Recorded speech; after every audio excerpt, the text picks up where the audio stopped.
ሰላም ወደ ተከበራችሁ የንቁ ሚዲያ ቤተሰቦቻችን ከንቁ ሚዲያ የዕለተ ዓርብ ዋና ያልናቸውን ዜናዎች ወደ እናንተ ይዘን ቀርበናል። ከዜናዎቹ ጋር እኔ አድናት ነኝ። አብራችሁን ቆዩ። የኢትዮጵያ ኦርቶዶክስ ተዋሕዶ ቤተክርስቲያን ልማትና ክርስቲያናዊ ተራድኦ ኮሚሽን ለመናገሻ ማርያም አንድነት ገዳም 5 የተመረጡ የወተት ላሞችን ለገሰ። ተጨማሪ አለ። የኢትዮጵያ ኦርቶዶክስ ተዋሕዶ ቤተክርስቲያን ልማትና ክርስቲያናዊ ተራድኦ ኮሚሽን ለመናገሻ ማርያም አንድነት ገዳም የተመረጡ 5 የወተት ላሞችን ለገሰ። ልማትና ክርስቲያናዊ ተራድኦ ኮሚሽን ለገዳሙ ከወተት ላሞች በተጨማሪ የወተት ማቀናበሪያ ማሽን፣ ማቀዝቀዣ ጄኔሬተር፣ ለትምህርተ ወንጌል አገልግሎት የሚውል የድምጽ ማጉያ ሞንታርቦ፣ ኮምፒውተርና ልዩ ልዩ የቢሮ ዕቃዎችን የለገሰው መሰረቱን ፈረንሳይ ሀገር ካደረገው ኤስኦኤስ የምስራቅ ክርስቲያኖች እርዳታ ጥሪ ከተሰኘ ግብረሰናይ ድርጅት ጋር በመተባበር መሆኑን ገልጿል። በድጋፉ ርክክብ ላይ የተገኙት የኢትዮጵያ ኦርቶዶክስ ተዋሕዶ ቤተክርስቲያን ልማትና ክርስቲያናዊ ተራድኦ ኮሚሽን ኮሚሽነር ይልቃል ሽፈራው ገዳሙ ራሱን እንዲችል በሌላ ሰው ጥገኛ እንዳይሆን የተለያዩ ስራዎችን መስራት ስላለበት ነው ድጋፉ የተሰጠን ብለዋል። ኮሚሽነሩ አክለውም ገዳሙ የሚሰጠው መንፈሳዊ አገልግሎትና ትምህርት ይበልጥ ለማጠናከር እንዲሁም መሰል ድጋፎች ሚናቸውን ቀላል የሚባል እንዳልሆነም ገልጸዋል። ኤስኦኤስ የምስራቅ ክርስቲያኖች እርዳታ ጥሪን ወቅት በመናገሻ ማርያም አንድነት ገዳም የተሰኙት ሚኒስተር ፈረንሷ በበኩላቸው ለኔ ይሄ ቅዱስ ተልእኮ ትልቅ በረከት ነው። እንደ ካቶሊክ አማኝነቴ ወደዚህ መጥቼ ይሄን አስደናቂ ሀገርን ማወቅ ብቻ ሳይሆን ለክርስቲያን ወንድሞችና እህቶች እርዳታ ይዤ መቅረብ መቻሌ ህይወቴን ቀይሮታል። ከልማት ኮሚሽን ጋር በመተባበር የመጀመሪያው ፕሮጀክት በመናገሻ ለተጀመረው ተስማምተን ነበር።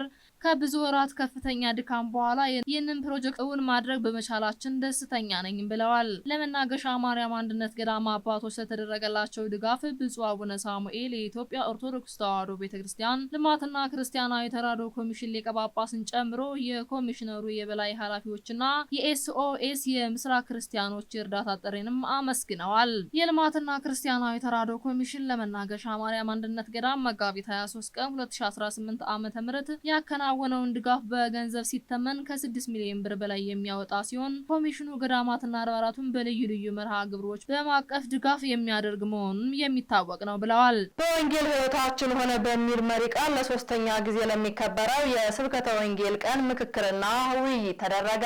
እንደሚከተለው ይቀርባል። በወንጌል ሕይወታችን ሆነ በሚል መሪ ቃል ለሶስተኛ ጊዜ ለሚከበረው የስብከተ ወንጌል ቀን ምክክርና ውይይትም ተደረገ። በኢትዮጵያ ኦርቶዶክስ ተዋሕዶ ቤተክርስቲያን የስብከተ ወንጌልና ሐዋርያዊ ተልእኮ መምሪያ በመምሪያው ደረጃ ሲከበር የቆየው የስብከተ ወንጌል ቀን ዝክረ ወንጌል በወንጌል ኮነ ሕይወትነ በሚል መሪ ቃል ለሶስተኛ ጊዜ ለማክበር የአዲስ አበባና ሸገር ከተማ ሀገረ ስብከት የስብከተ ወንጌል ኃላፊዎች ጋር ምክክርና ውይይትም ተደርጓል። መምሪያው ዝክረ ወንጌልን ካለፈው 2016 ዓ.ም ጀምሮ ሲያከብር ከነበረበት የበዓል አከባበር ለየት ባለና የቅዱስ ወንጌል ጉዞ በሚያሳዩ መልኩ ሚያዝያ 18 ቀን 2018 ዓ.ም በህዝባዊ ጉባኤና ሚያዝያ 19 ቀን 2018 ዓ.ም ደግሞ የፓናል ውይይትን ጨምሮ በልዩ ልዩ መልኩ ለሁለት ተከታታይ ቀናት ለማክበር በያዘው እቅድ መሰረት ከፍተኛ እንቅስቃሴ እያደረገ መሆኑንም ገልጿል። በዋዜማው ሚያዝያ 18 ቀን 2018 ዓ.ም በአዲስ አበባና ሸገር ከተማ ሀገረ ስብከት የተመረጡ 7 ቦታዎች ስብከተ ወንጌል የሚዘክሩና ወጥ የሆኑ አገልግሎት የሚሰጥባቸው የስብከተ ወንጌል ጉባኤያት በመምሪያ አቅጣጫ ሰጭነት በሀገረ ስብከቱ ትብብር ለማዘጋጀት የጉባኤው አዘጋጅ ኮሚቴ ተቋቁሞ ስራ መጀመሩም ተወስቷል። ከሁለቱ ሀገረ ስብከት የስብከተ ወንጌል ኃላፊዎች ጋር በስብከተ ወንጌልና ሐዋርያዊ ተልእኮ መምሪያ ቢሮ በተደረገው የጋራ ውይይት መምሪያው በበጀት ዓመቱ ሊያከናውናቸው በቅድ ከያዛቸው ዋና ተግባራት መካከል አንዱ ዝክረ ወንጌል መሆኑን የመምሪያው ዋና ኃላፊ መላከ ሰላም ዳዊት ያሬድም ገለጻ አድርገዋል። በመርሃ ግብሩ ባለድርሻ አካላት የሆኑት በዕለቱ ውይይት የተገኙት የየሀገረ ስብከቱ የስብከተ ወንጌል ክፍል ኃላፊዎች ይህንን መርሃ ግብርም ጨምሮ በመምሪያው በኩል እየታየ ያለው ለውጥ ተስፋ የሚጣልበትና የጋራ ትብብር የሚጠይቅ መሆኑን ገልጸው አብሮነታቸውንም አረጋግጠዋል። በቀጣይ ለጉባኤው መሳካቱ ሊተገበሩ የሚገባቸውና የተቀመጡ አቅጣጫዎችን በትክክል መተግበራቸውን ለመገምገም የዝግጅት ስራውን ይበልጥ ለማጠናከር ሁለተኛ ዙር ውይይት እንደሚደረግም ተገልጿል። በውይይቱ መርሃ ግብር ላይ የመምሪያው ዋና ኃላፊ መምህር ሰላመ ዳዊት ያሬድና ምክትል ኃላፊው መምህር ዘማሪ አንጌጡን ጨምሮ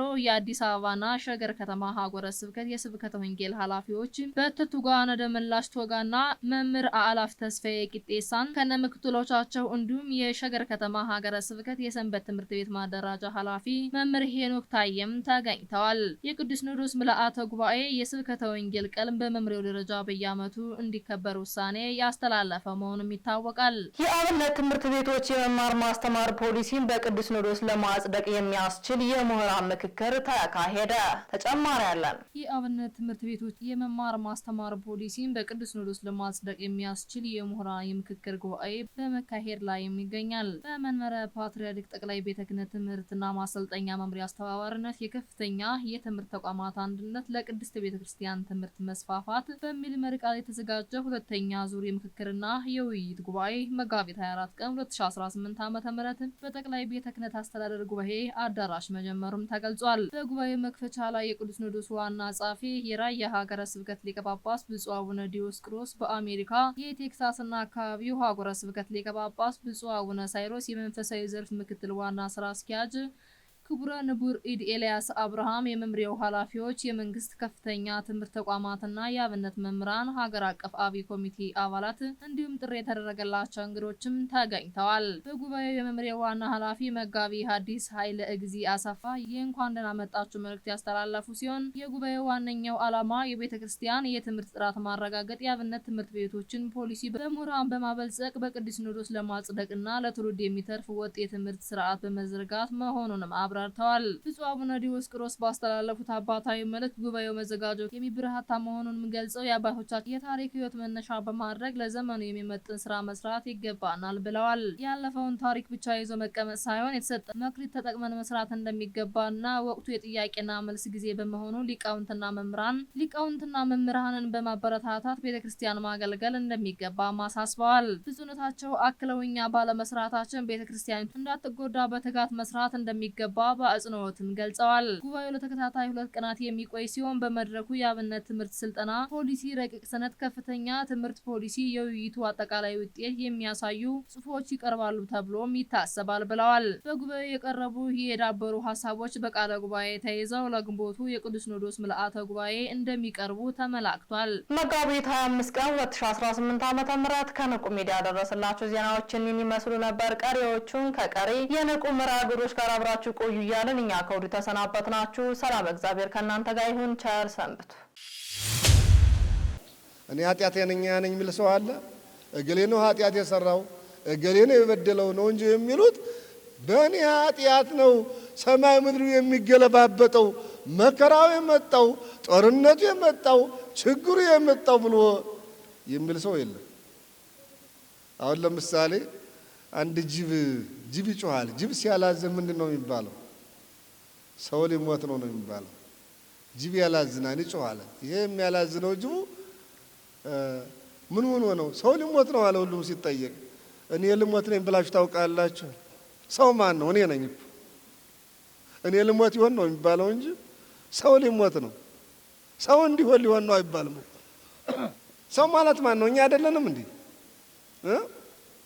ስለዚህ ኃጢአት የማን ነው ከተባለ እኔ ነኝ ኃጢአተኛው፣ እኔ ነኝ በደለኛው ብለን ኃጢአታችን ብናምን እንደሆናት እያንዳንዳችን እግዚአብሔር አምላካችን ኃጢአታችን ያቀልልልናል ማለት ነው። ከዚያ በኋላ እንግዳው ሳሉና ዮናስን ታሪኩ ብዙ ነው፣ በማታው በሰፊው ይገለጻል። ወደ ባህሩ ጣሉት። ወደ ባህሩ በጣሉት ጊዜ ዮናስን የታዘዘ አሳ አንበሪ አፉ የቤት ደጃፍ የሚያል ነውና ተቀበለና ዮናስን ዋጠው። በዚያ ሆኖ እንግዲህ ዮናስ እግዚአብሔርን ይለምነው ነበረ። እግዚአብሔር አምላካችንን ከባህሩ ከማይበሉ ከዚያ ካዛው ካሳ አንበሪ ውስጥ እንዲያወጣው እግዚአብሔርን ይለምን። በላዩ ላይ ቀጤማው ተጠመጠመ፣ መከራው መጣ፣ ችግሩ በላዩ ላይ ተከመረ። ነገር ግን 3 መዓልትና 3 ሌሊት ዮናስን ይዞት ከተጓዘ በኋላ ያ አሳ አንበሪ ተፋው። በተፋው ጊዜ ይህች ሀገር ማን ናት አለ። ሀገረ ነነዌ ናት። ሀገረ ነነዌ ናት አለ። ለካ እግዚአብሔር ፈቃድ ነው አለ። ከዚያ በኋላ ወጣና ልዋልደር አላለም። ዕለቱን ትምህርት ጀመረ። በዚህ በትንቢተ ዮናስ ምዕራፍ 1 ጀምሮ ታሪኩ ሁላችሁም እያነበባችሁ ነው ታገኙታላችሁ። ከዚያ በኋላ ነስሑ ወእመኑ፣ ሁላችሁም ንስሐ ግቡ፣ ወደ እግዚአብሔር ተመለሱ፣ ነነዌ ትጠፋለች፣ እስከ 3 ቀን ድረስ ካልጸለያችሁ ምራት ከሙሽራው ይለይ፣ የሚጠባ ጭቅላም ከእናቱ ይለይ፣ ልጆችም እንጀራ የሚበሉት የሚጠጡት አትስጧቸው፣ 3 ቀን ሙሉ ማቅ ልበሱ። የነነዌ ሀገር ንጉሥ ስልምናሶር ይባል ነበረ።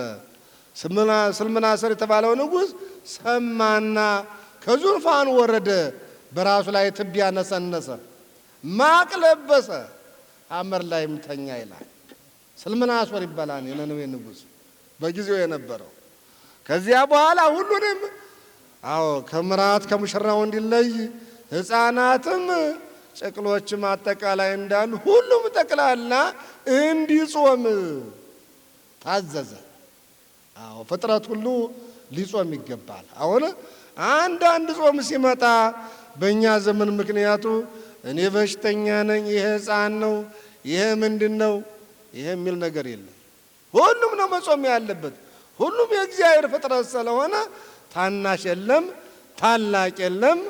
እግዚአብሔር አምላካችንን ያዘዘውን ትእዛዙን ተቀብሎ ማድረግ ነው፣ ተግባራዊ ማድረግ ነው። ንቁ ኦርቶዶክስ ተዋሕዶ የጸሎትና የንስሐ መርከብ ማህበር በእግዚአብሔር ፈቃድ በወንድማችን የኔነ ተስፋዬ አስተባባሪነት ከተመሰረተ ጊዜ ጀምሮ ከሚሰጣቸው ዘርፈ ብዙ መንፈሳዊ አገልግሎቶች መካከል የሐዋርያዊ አገልግሎትና ያሬዳዊ ዝማሬዎች አንዱ ነው። በዚህ ክፍል የኦርቶዶክሳዊ ተዋሕዶ ቤተክርስቲያንን ዶግማና ቀኖና የጠበቁ ኦርቶዶክሳዊ ለዛ ያላቸው ለነፍስ እረፍትን የሚሰጡ ወቅታዊና ዘመኑን የዋጁ ስብከቶችና ያሬዳዊ ዝማሬዎችን በመላው ዓለም ለሚገኙ ተመልካቾቹ በንቁ ሚዲያና በኢትዮ ማህበር የዩቲዩብ ቻናል እያቀረበ ይገኛል። አገልግሎቱ በመላው ዓለም ለሚገኙ አማኞች ተደራሽ እንዲሆን በየዕለቱ የሚለቀቁ ስብከቶችንና መዝሙሮችን ላይክና ሼር ያድርጉ። እንዲሁም የዩቲዩብ ቻናላችንን ሰብስክራይብ በማድረግ የዚህ ታላቅ አገልግሎት ባላሻራ ይሁኑ። ንቁ ሚዲያ ርቱ የቤተ ክርስቲያን ልሳን